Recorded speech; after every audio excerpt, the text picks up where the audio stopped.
Vamos a estar continuando con nuestra enseñanza de la teología propia. Recuerdan que estábamos repasando la santidad de Dios. El día de hoy espero acabar este estudio de la santidad de Dios, el primer atributo, la primer perfección que hemos estado viendo acerca de la teología propia. Y voy a empezar con una oración. Padre nuestro que estás en el cielo, Señor, te doy gracias por tu presencia, Señor, en este lugar. Gracias, Señor, por tu palabra. Gracias por el Espíritu Santo que nos has dado, Señor, la unción del Santo, con la cual podemos defendernos y nos defiende de las mentiras, de las acechanzas del enemigo, de doctrinas erróneas y falsas, Señor.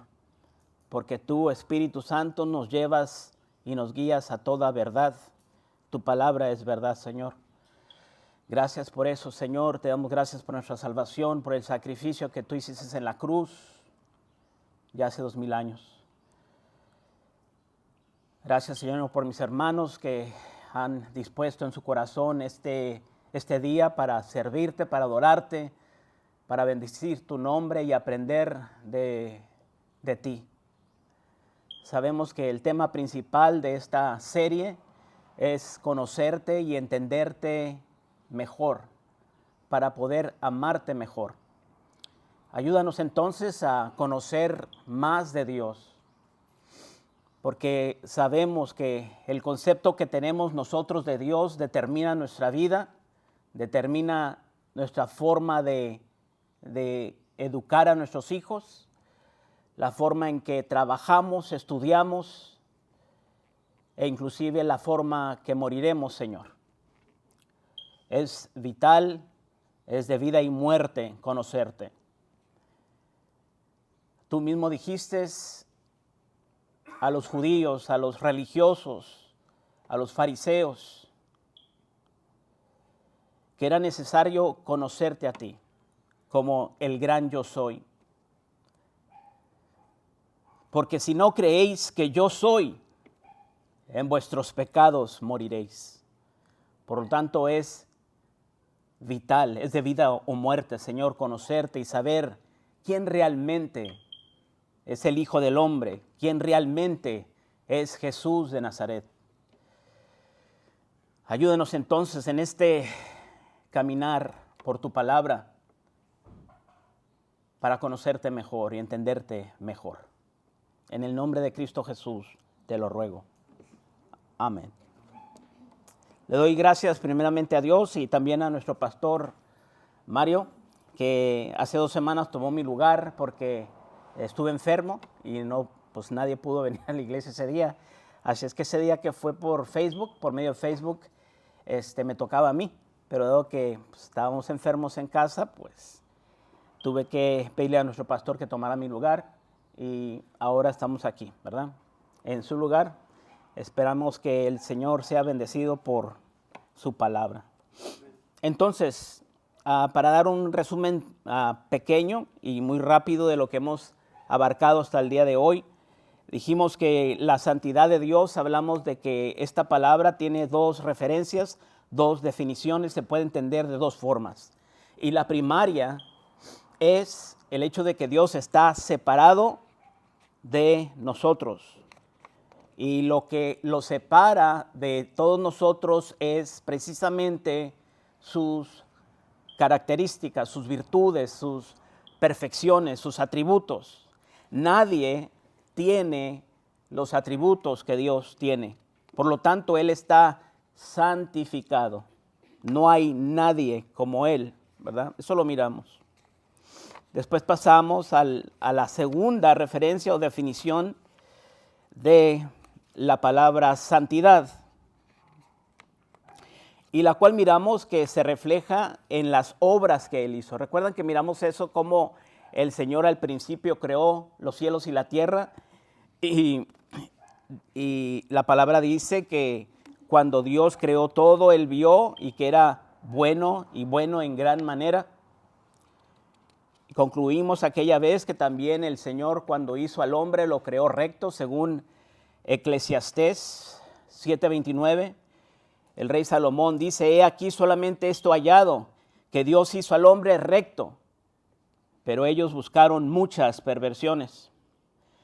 Miramos también la santidad de Dios, el carácter moral de Dios, no solamente reflejado en su creación, sino también en su ley. Y miramos cómo la ley de Jehová es perfecta. Los mandamientos de Dios son rectos. El precepto de Jehová es puro, limpio. La ley de Jehová, la ley, dice Pablo, a la verdad es santa, es justa y es buena. Y todo esto lo concluimos porque emana de Dios, el cual es bueno, es santo, es justo, es recto, es puro. Por lo tanto, su palabra, su pensamiento, su ley, sus mandamientos, sus estatutos, tienen todas estas características que Él tiene. Hablamos también acerca del carácter moral de Dios, no solamente en su creación, en su ley, sino también en sus santos juicios, ¿verdad? Y esto lo miramos en Génesis 18:25, donde dice Moisés, lejos de ti el hacer tal, que hagas morir al justo con el impío, y que sea el justo tratado como el impío. Nunca tal hagas. El juez de toda la tierra no ha de hacer lo que es justo. Entonces podemos ver que los juicios de Dios siempre son santos, justos, limpios. Entonces, en resumidas cuentas, podemos ver el carácter moral de Dios en la creación, en la ley de Jehová y en sus santos juicios.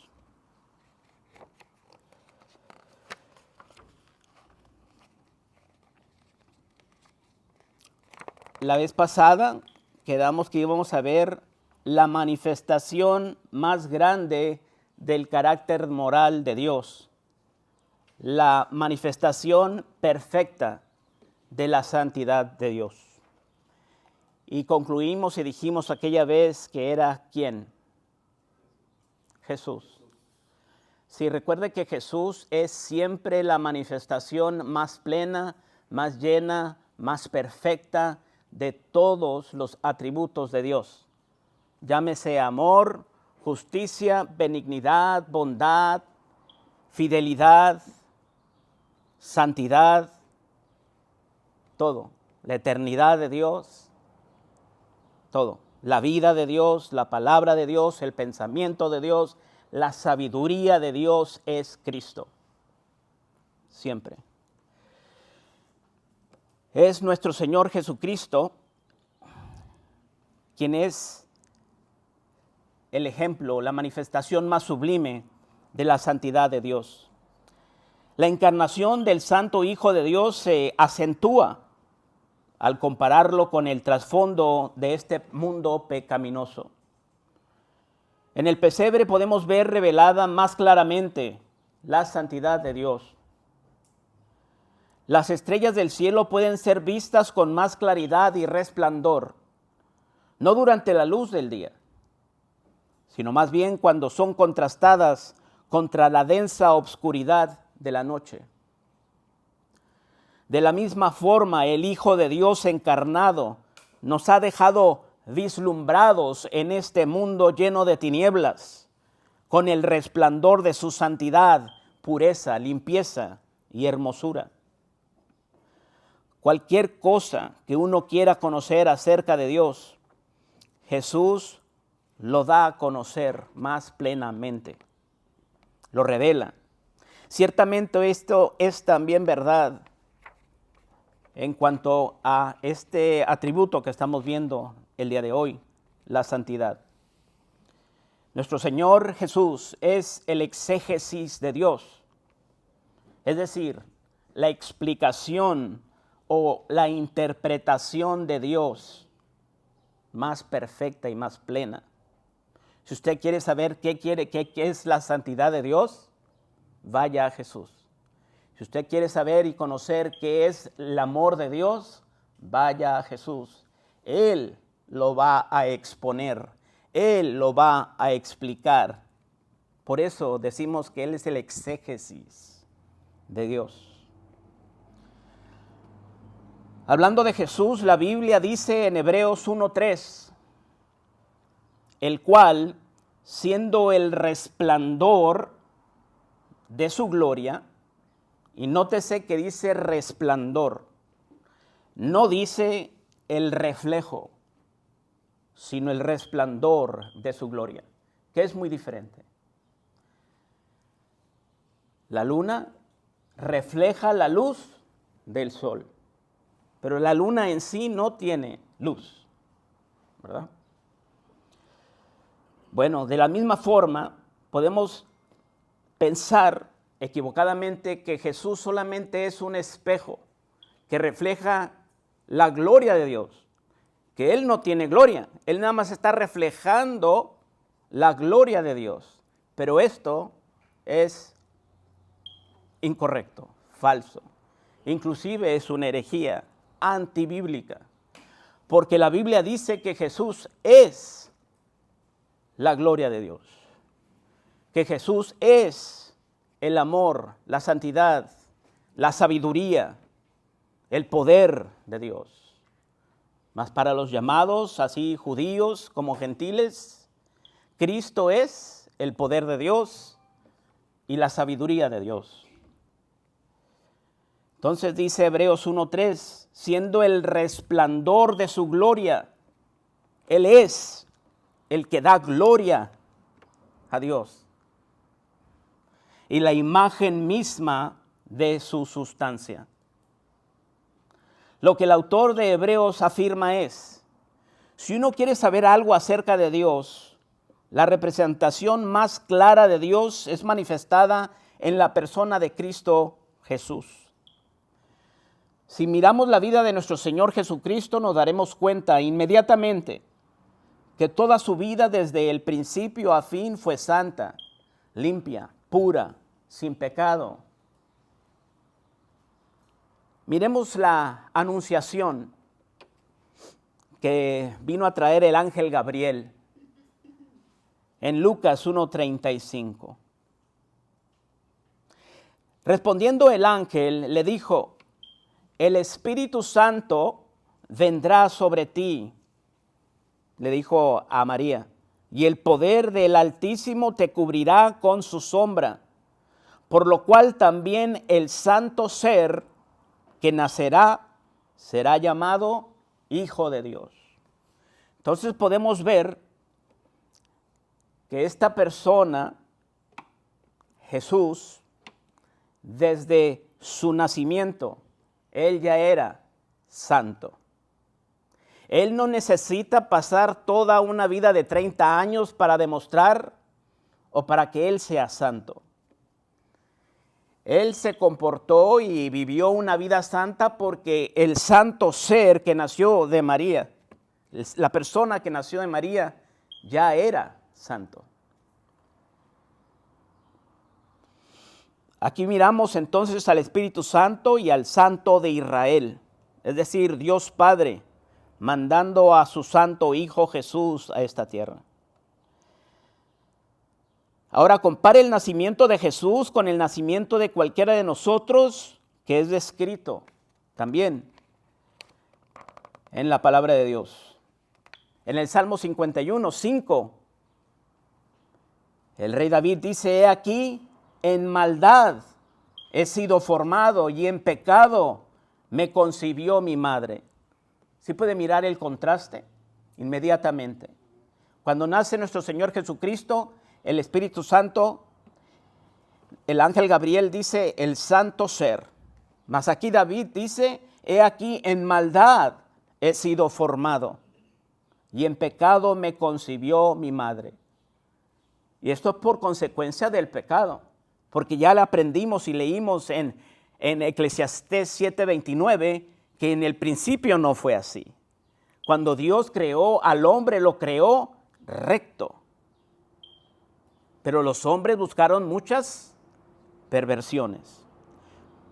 Por consecuencia de la desobediencia de Adán, pasó el pecado por un hombre y la muerte también a todos sus descendientes. Y es por eso que ahora Dice David, en maldad he sido formado y en pecado me concibió mi madre. ¿Alguna pregunta, hermanos? ¿Alguna duda? ¿Alguna aportación hasta este momento? ¿Todo bien? Bueno, sigamos. Sí.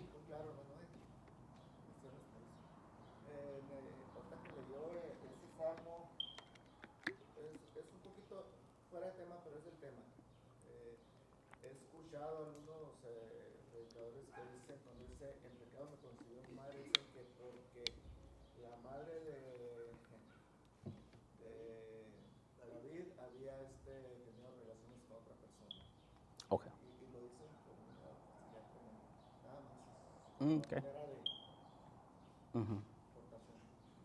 Sí, a través de la palabra de Dios podemos ver que el Señor desde el Génesis, ¿verdad? Podemos ver, como dice la palabra de Dios, que cuando Dios miró al hombre, Él miró que la intención del corazón del hombre era siempre, constantemente al mal, ¿verdad?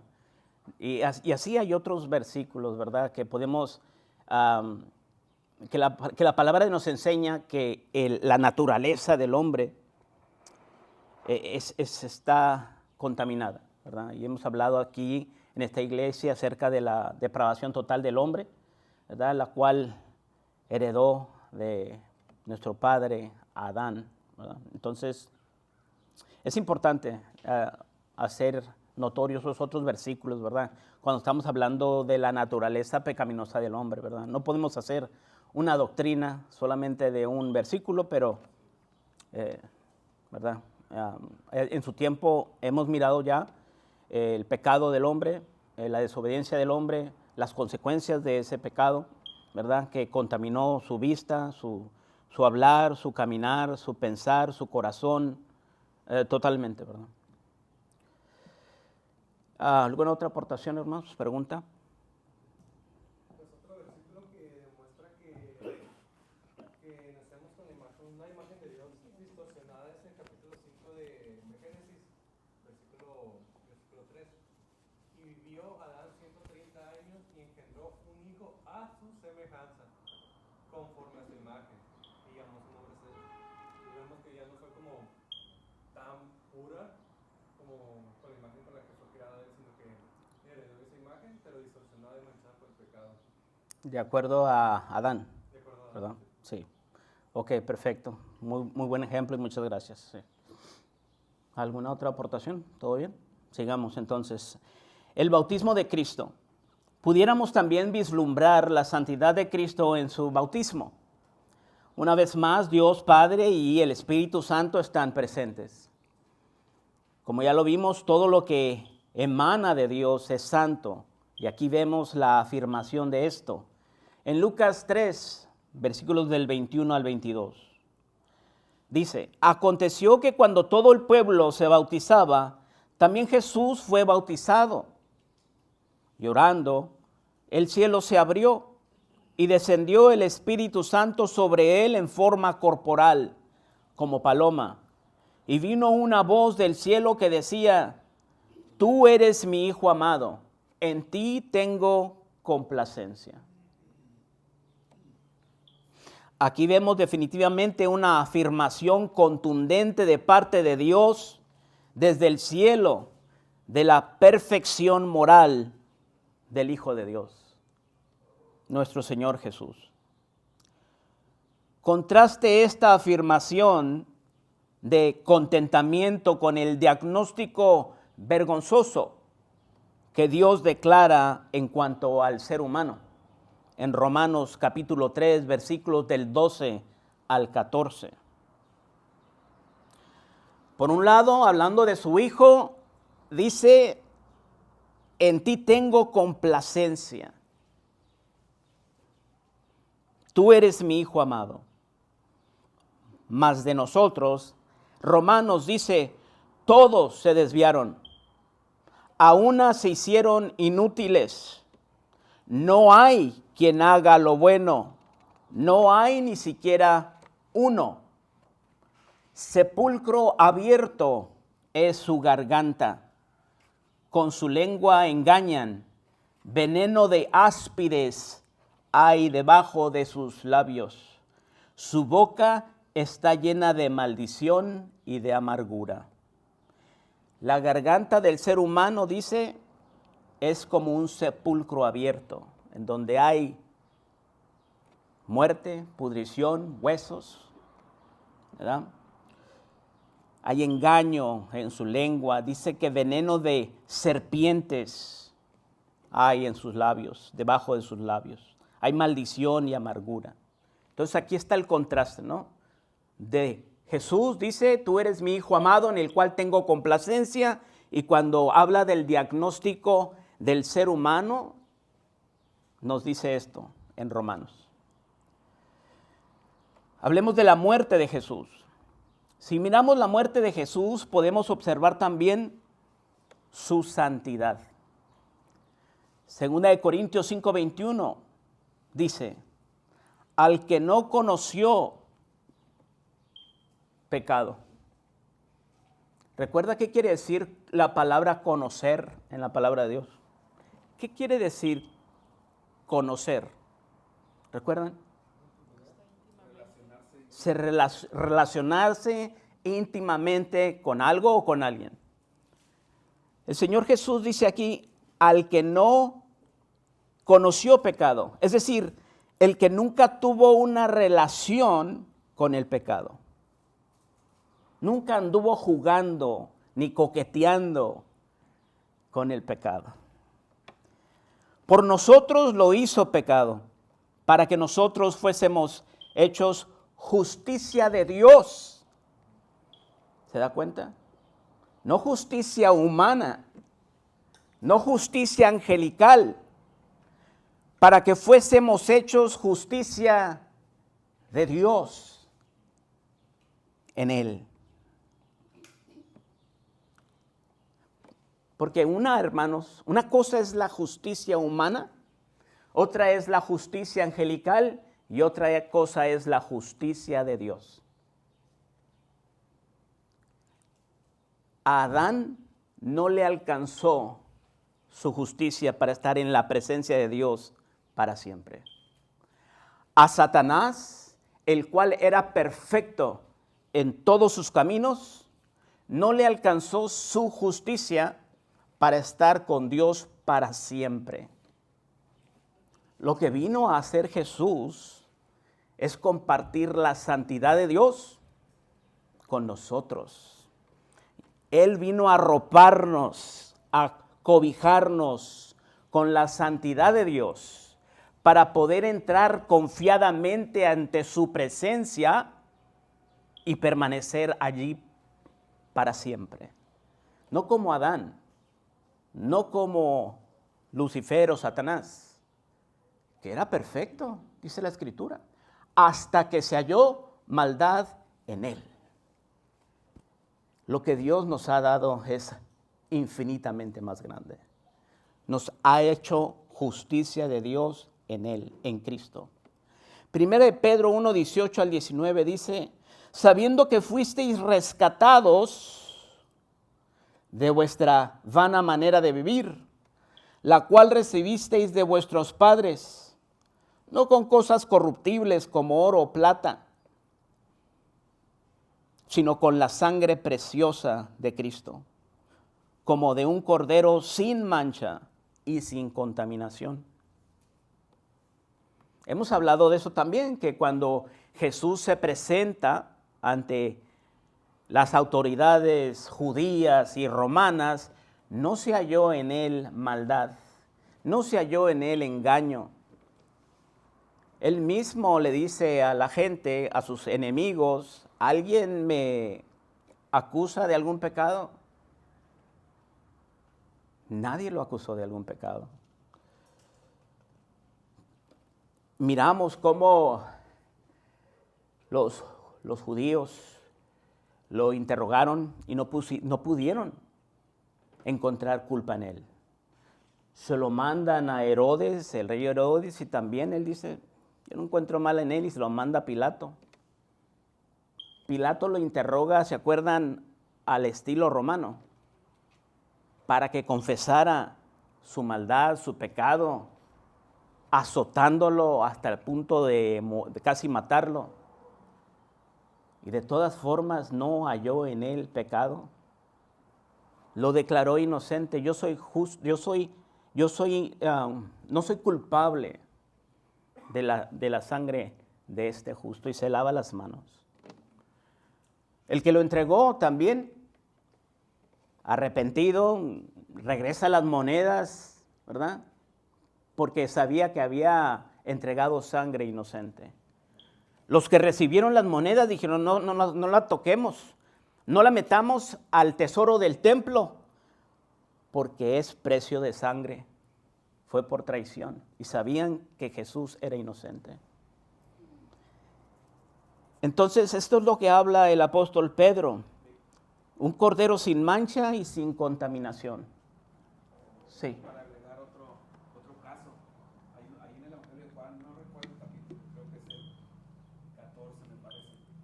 Los sacerdotes o los fariseos mandan a unos alguaciles a que arresten a Jesús. Y llegan los alguaciles y llegan cuando Jesús estaba enseñando. Y como que se paran ahí en la puerta, ¿no? Y lo empiezan a escuchar, y quedan tan asombrados por su enseñanza que regresan con las manos vacías. Y los líderes religiosos les preguntan por qué no lo trajeron, ¿no? Y ellos responden, ningún hombre ha hablado como él, ¿no? Así es. O sea, ahí se ve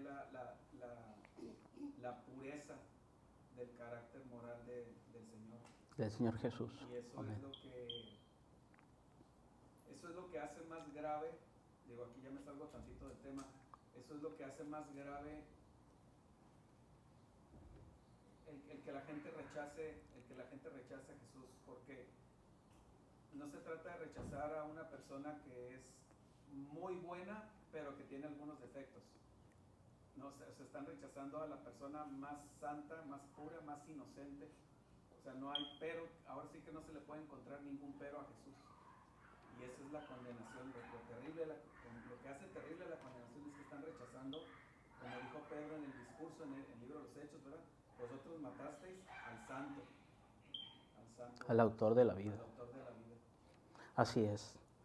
Y lo que es curioso también y muy interesante es mirar cómo inclusive los demonios declaran a Jesús puro, limpio y santo. Cuando va a un endemoniado, ¿qué es lo que dice el demonio acerca de Jesús? ¿No se acuerdan qué es lo que dice? Dice, sabemos que tú eres el Hijo, el Santo de Dios. ¿Has venido aquí a atormentarnos? Inclusive ellos reconocen que Jesús era santo. Los demonios, Judas Iscariote, el que lo traicionó, los judíos, los líderes judíos no encontraban ninguna culpabilidad en él. El rey Herodes tampoco, Poncio Pilato tampoco. La esposa de Pilato dice, he soñado cosas muy feas relacionadas a este hombre. No te metas con este hombre justo. ¿Ah? Entonces, por todos lados, por todos los ángulos habidos y por haber, ya sean hombres, sean reyes, sean gobernantes, sean sacerdotes, sean demonios, sean lo que sea. Todos declararon de una forma o de otra que Jesús era, como lo describe aquí Pedro, como de un cordero sin mancha y sin contaminación. ¿Verdad? Y recordemos que esto cumplía con las ordenanzas y requisitos de la ley.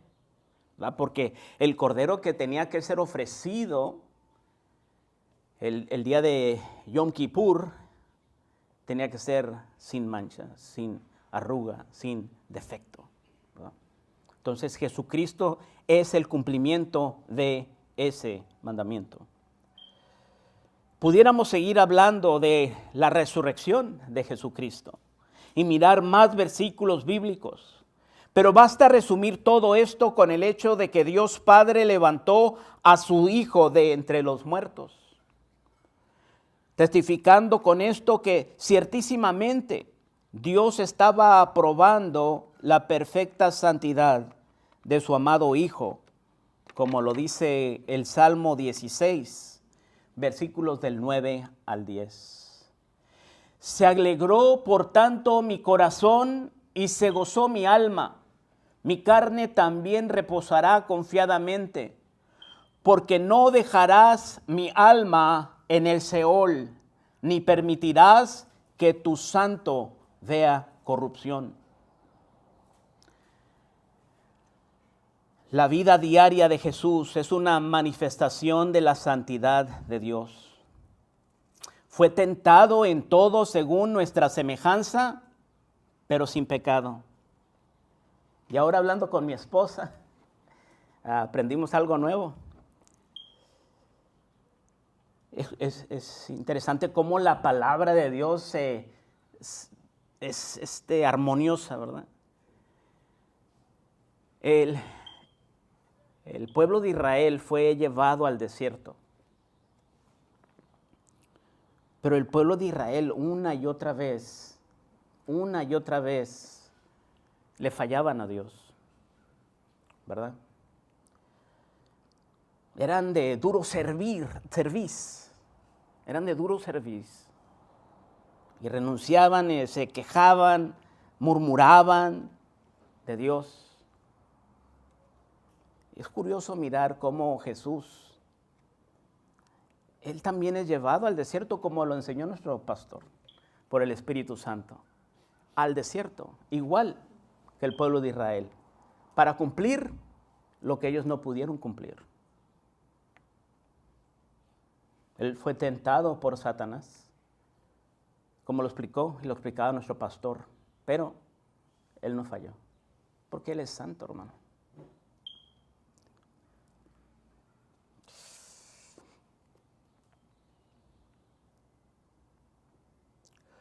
Jesús descendió del cielo y se sumergió en este mundo pecador, lleno de maldad y de tinieblas. Pero nunca pecó.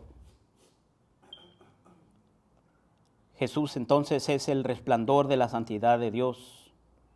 En Él se manifiesta más claramente, no en el cielo, donde todo es luz y perfección y armonía y santidad y bondad y benignidad, sino que Él claramente vivió una vida en este mundo, en el mismo mundo que usted y yo vivimos, pero Él lo vivió perfectamente por amor a su Padre.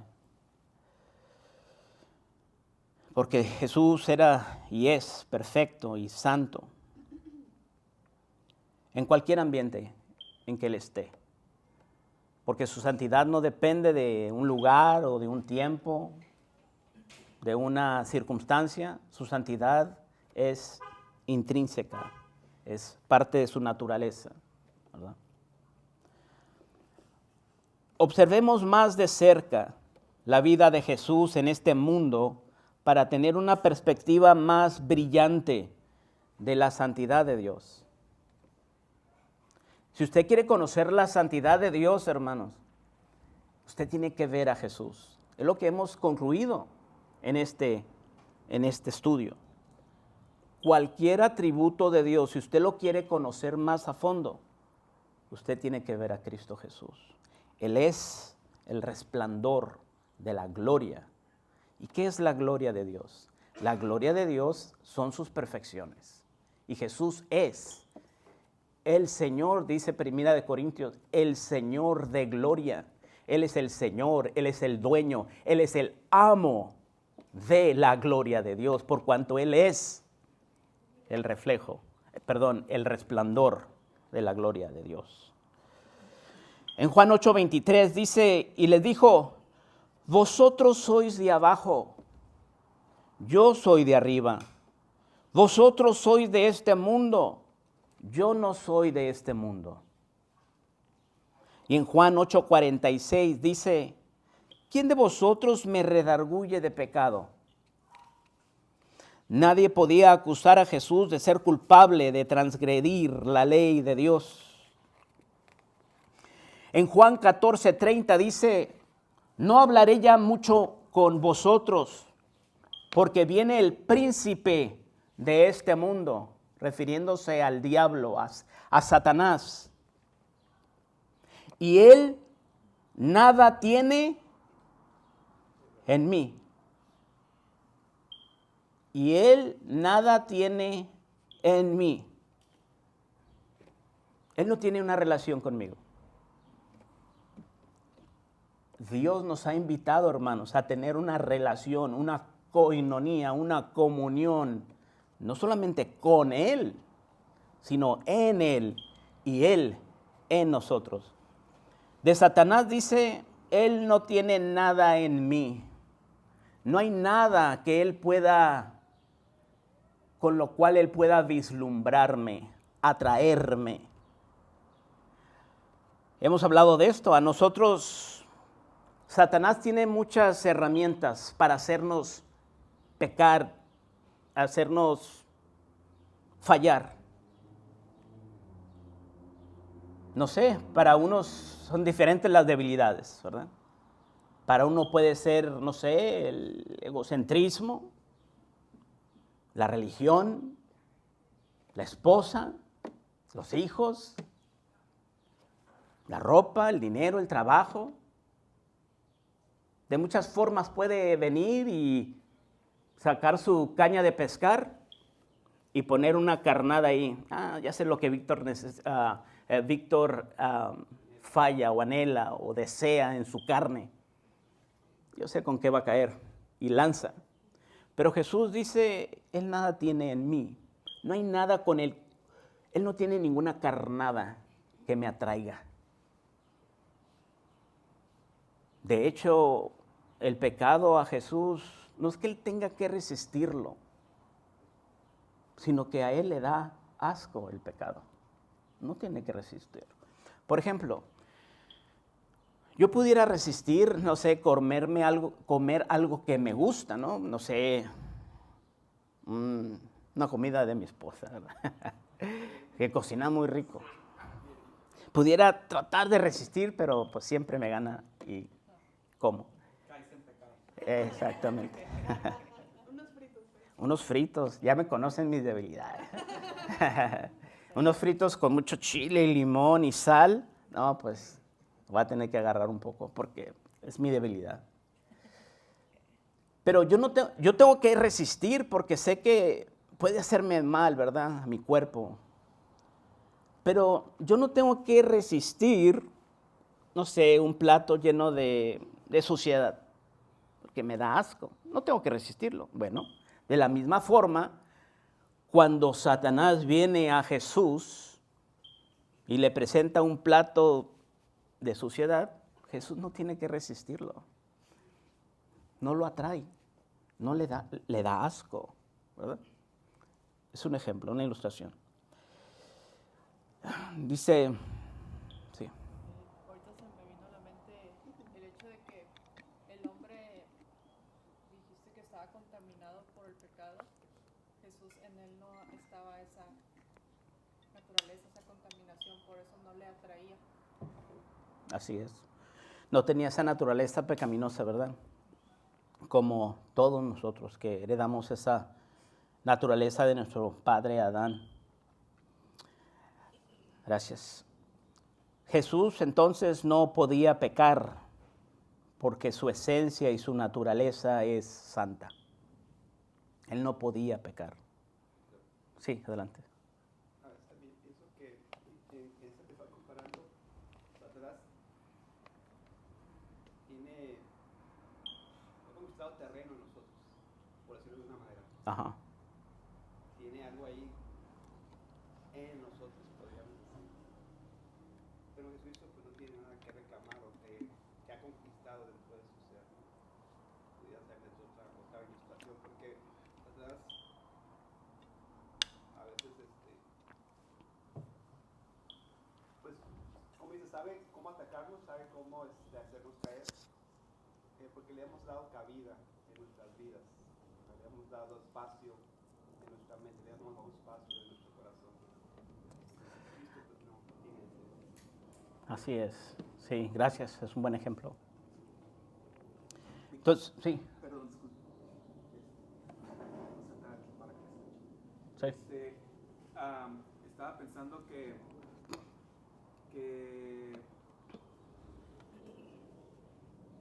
Satanás ve la imagen de Dios en nosotros y nos aborrece, o sea, aborrece a Dios, pero como él ya intentó el asalto al cielo y le falló sus planes, ¿verdad? Su golpe de estado, entonces él trata de destruirnos a nosotros y sabe que le pertenecemos a Cristo.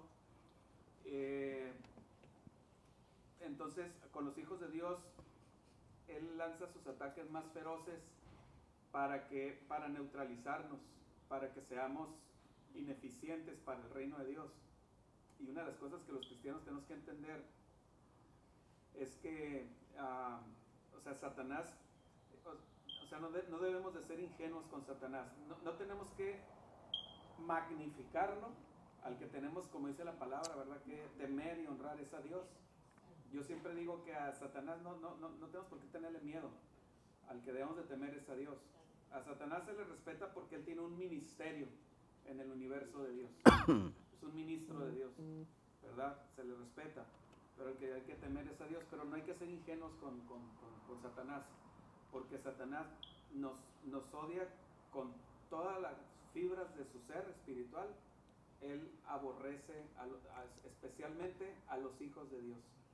Porque él ve que para nosotros está destinado el gozo eterno, que para él está cerrado para siempre.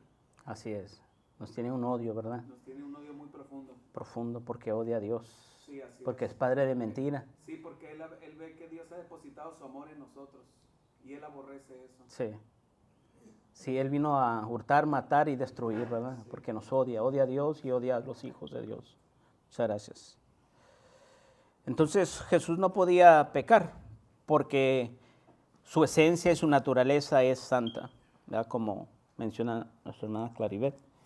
En cambio, yo soy tan susceptible al pecado que aunque sea redimido, lavado con la sangre de Jesucristo,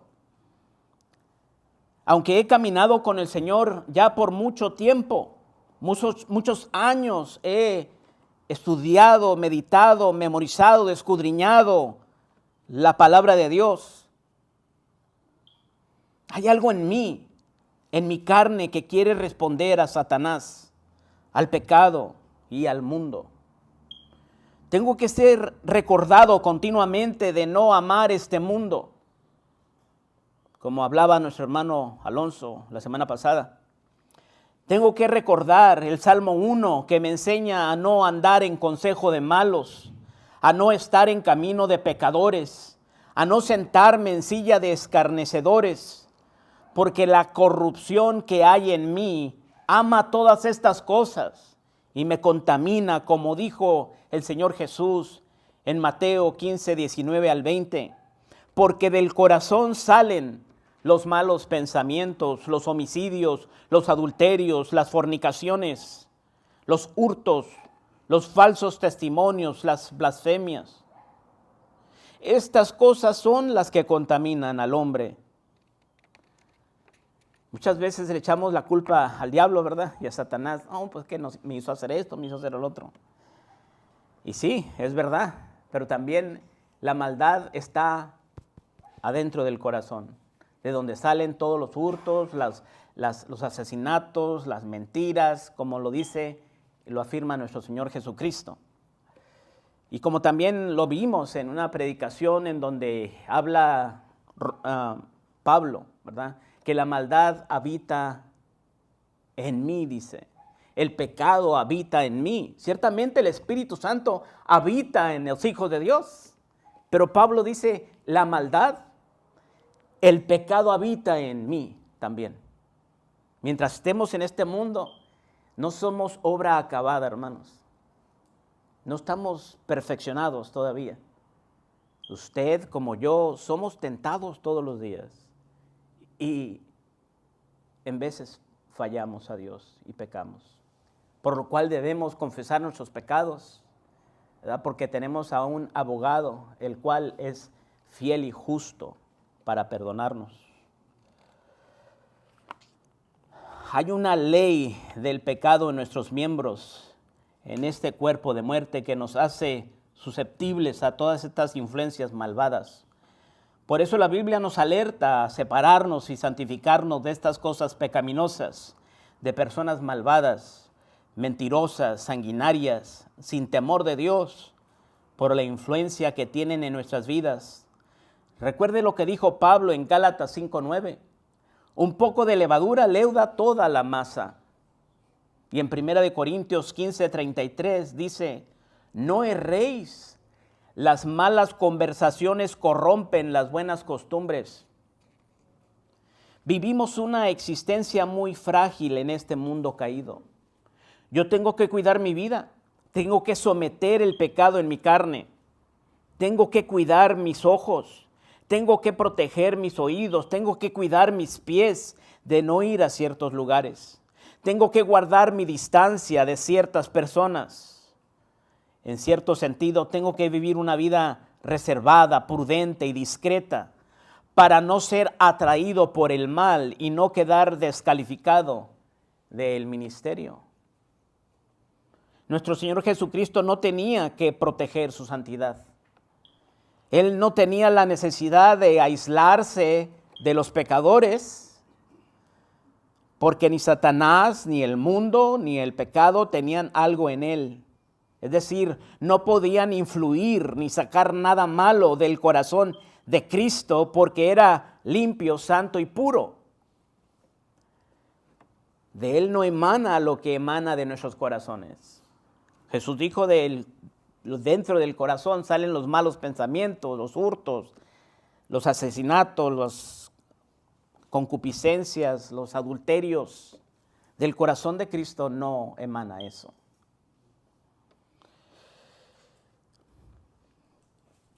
No había nada malo ni corrompido en él. Dios, Jesús no tiene que separarse, apartarse ni resistir el pecado, porque Jesús odia, aborrece, le da asco el pecado. Es por esta razón que el Hijo de Dios pudo venir a este mundo y salvarnos de nuestros pecados sin contaminarse con nuestra maldad. Él podía convivir con los pecadores sin pecar, con los publicanos sin robar y con las prostitutas sin profanar su cuerpo, su mente, ni su corazón. Él los limpiaba a ellos en vez de que ellos lo contaminaran a él. Permítame ir a la palabra de Dios en Lucas 7:36 al 39 para mostrar una ilustración de lo que estoy diciendo. Dice, uno de los fariseos rogó a Jesús que comiese con él. Y habiendo entrado en casa del fariseo, se sentó a la mesa. Entonces una mujer de la ciudad, que era pecadora, ¿sí sabe a qué se refiere la Biblia cuando dice pecadora, verdad? O sea, que era una mujer que vendía su cuerpo, ¿verdad? Entonces una mujer de la ciudad que era pecadora, al saber que Jesús estaba a la mesa en casa del fariseo, trajo un frasco de alabastro con perfume. Y estando detrás de él a sus pies, llorando, comenzó a regar con lágrimas sus pies y los enjugaba con sus cabellos y besaba sus pies y los ungía con el perfume.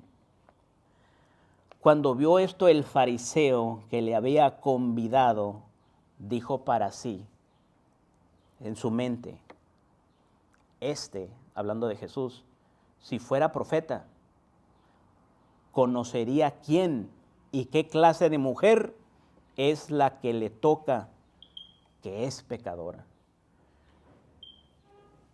El fariseo, pensando erróneamente, equivocadamente, como tal vez muchos de nosotros, cuando pensamos que los pensamientos de Dios son como los nuestros, Dios dice, ¿realmente pensabas que yo era como tú?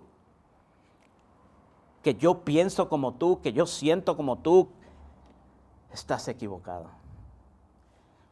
Lo que el fariseo miró en esa mujer era una mujer pecadora, una mujer que no debía tocar a un profeta, a un sacerdote, porque lo iba a contaminar y iba a ser ceremonialmente impuro y no podía ir al templo.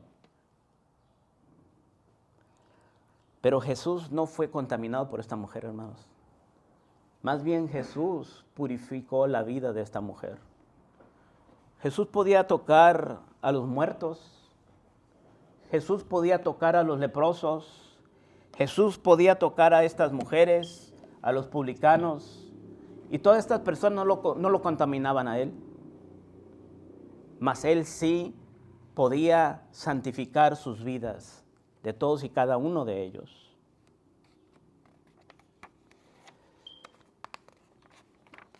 Para entender este pasaje más claramente, debemos entender que los fariseos sabían que nadie que deseaba servir a Dios como profeta o sacerdote podía tocar nada inmundo porque se contaminaban de aquella cosa que tocaban.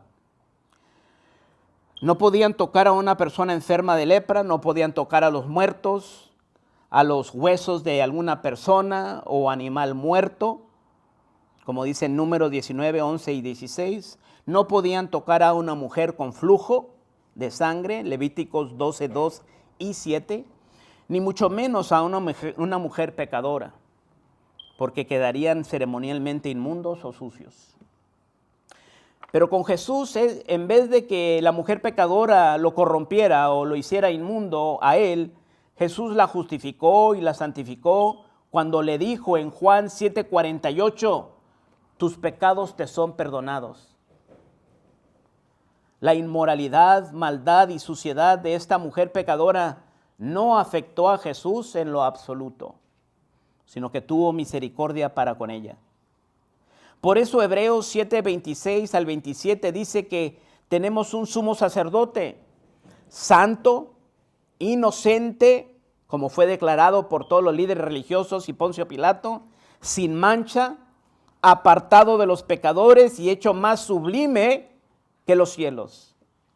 Porque recuerde cuando miramos a que los cielos, ni siquiera los cielos son puros ante los ojos de Dios.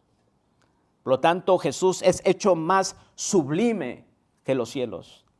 Jesús podía ir al mismo infierno y ser santo, puro y limpio, sin contaminarse de pecado ni maldad. Y según 1 de Pedro 3:19, sí fue al infierno, en el cual también fue y predicó a los espíritus encarcelados. Es lo que dice Pedro en 1 de Pedro 3:19. Podemos ver a Jesús y el gadareno endemoniado en Lucas 8:26 al 39.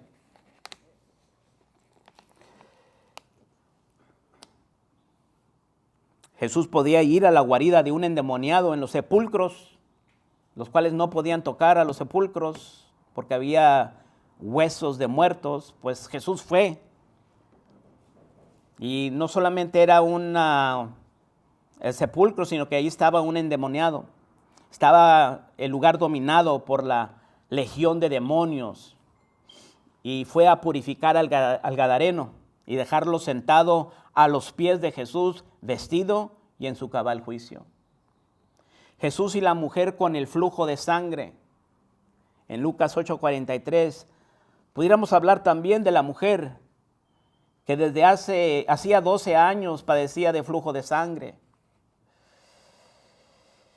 Dice Lucas 8:44, se le acercó por detrás y tocó el borde de su manto, y al instante se detuvo el flujo de su sangre. Podemos ver en Mateo 8:2 al 3 que Jesús sana a un leproso. Estoy dando ejemplos e ilustraciones de cosas y personas que podían contaminar a un sacerdote, a una persona que trabajaba en el templo. Pues con Jesús no era así. Vino a un leproso a Jesús, vino un leproso a Jesús y postrándose ante él le dijo, Señor, si quieres puedes limpiarme. Jesús extendió la mano y le tocó diciendo, quiero, sé limpio. Y al instante su lepra desapareció. Jesús y la hija muerta de Jairo. Lucas 8:54, mas él, tomándola de la mano, tocó a un muerto. Estaba muerta la niña. Tomó de la mano a la hija muerta de Jairo y le dijo, muchacha, levántate. En cualquiera de estos casos, cualquier persona hubiera quedado ceremonialmente impuro, pero no así con nuestro Señor Jesucristo. Jesús perdonó los pecados de la mujer pecadora, la prostituta. Jesús libertó y salvó al gadareno endemoniado. Jesús sanó y limpió la enfermedad de la mujer con el flujo de sangre. Jesús limpió y sanó al leproso. Jesús resucitó y dio vida a la hija muerta de Jairo. En lugar que el pecado, la inmundicia de todas estas personas contaminaran al Señor Jesús, su santidad afectó para bien a todas estas personas. Jesús es como el carbón encendido en la visión de Dios que miró Isaías en Isaías 6, al 7. Y de hecho era Jesús el que estaba mirando a Isaías. Y voló hacia mí uno de los serafines teniendo en su mano un carbón encendido, tomado del altar con unas tenazas. Y tocando con él sobre mi boca dijo, he aquí que esto tocó tus labios y es quitada tu culpa y limpio tu pecado. Eso es lo que hace Jesús en nuestras vidas. En la vida de cualquier persona pecaminosa, al Señor tener un contacto con estas personas, las limpia, las purifica y las santifica. Porque Dios es santo, porque Jesús es santo. Así como la inmundicia y el pecado de Isaías no pudieron contaminar el carbón encendido que salió del altar del templo de Dios, tampoco nosotros, ni el pecado, ni el mundo, ni siquiera Satanás pueden manchar ni ensuciar la santidad de Dios. Todo lo contrario, su santidad nos limpia, nos sana, nos salva y nos da vida a todos sus hijos. Permítame concluir. Por último, quisiera mostrarle algo acerca de la visión de Isaías en Juan 12:41. También habla de esta visión de Isaías y nos enseña que Isaías miró no a Dios Padre, sino al Hijo de Dios. Aquí encontramos una cristofanía, es decir, una aparición o visión del Hijo de Dios preencarnado. Los serafines daban voces diciendo, Santo, Santo, Santo, Jehová de los ejércitos. Y sí, Jesús es Jehová, Jehová de los ejércitos. Toda la tierra está llena de su gloria. Jonathan Edwards dijo, Dios aparece en figura humana solamente en su Hijo. ¿Recuerda lo que Juan dijo?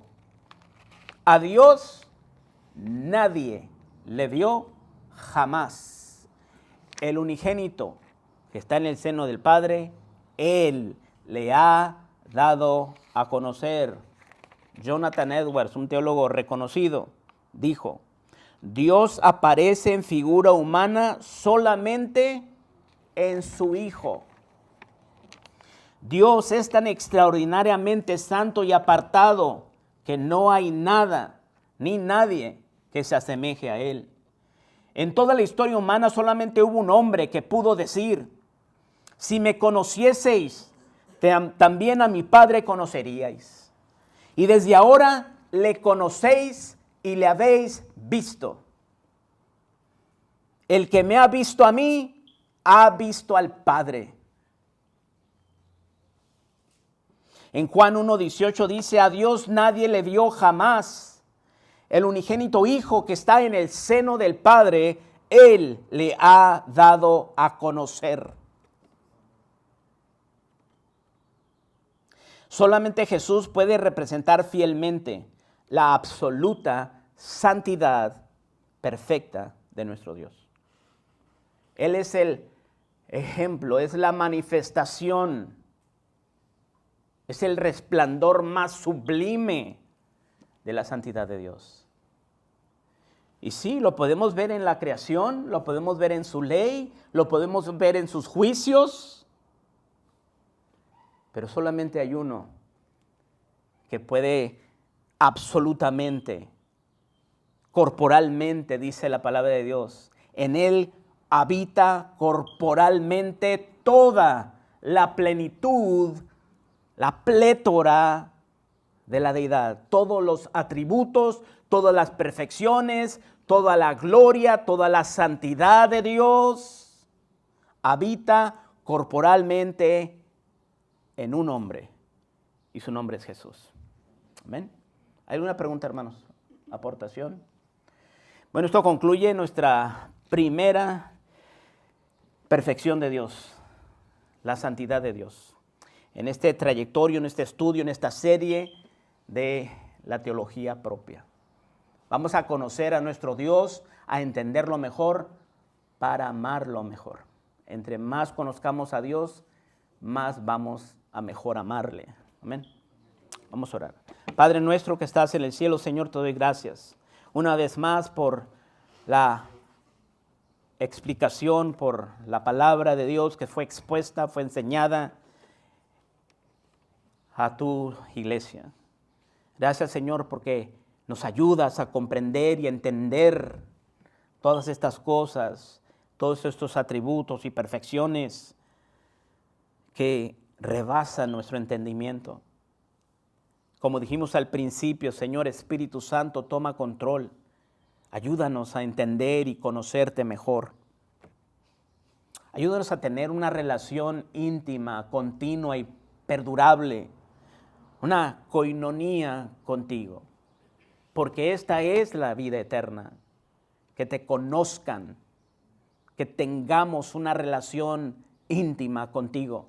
Esta es la vida eterna, que te conozcan a ti, el único Dios verdadero, y a Jesucristo, a quien has enviado. Gracias, Señor. En nombre de Cristo Jesús. Amén.